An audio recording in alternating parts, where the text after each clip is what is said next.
Calvary temple 52 రోజుల్లో నిర్మించబడిన ఓ అద్భుతమైన మందిరం.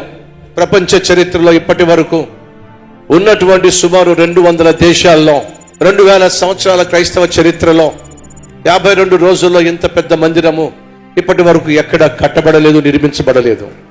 మనిషికి సాధ్యం కాదు, ఒక్క దేవునికి మాత్రమే సాధ్యం. మరి దేవుడు ఆ అద్భుతాన్ని, ఆ ఆశ్చర్య కార్యాన్ని మన కల్వరి టెంపుల్ ద్వారా ఎలా చేశాడు? 40 దినాల ఉపవాస ప్రార్థనలో. అర్థమైందా?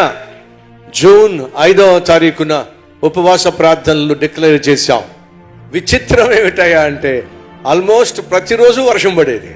తడుచుకుంటూనే ప్రార్థన చేశారు, తడుచుకుంటూనే వాక్యం విన్నారు, తడుస్తూనే వాక్య పరిచర్య చేశాను, తడుస్తూనే 45 దినాల ఉపవాస ప్రార్థనలు జరిగినాయి. ఫస్ట్ 40 days అయిపోయింది.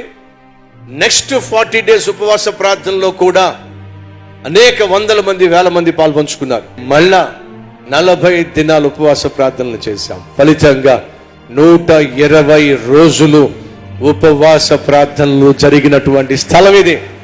ఇంత అద్భుతమైన పరిచర్య ఎలా సాధ్యమైందయ్యా అంటే ఈ పరిచర్య ఉపవాసాలతో ప్రారంభమైంది, ఉపవాస ప్రార్థనతో ప్రారంభమైంది.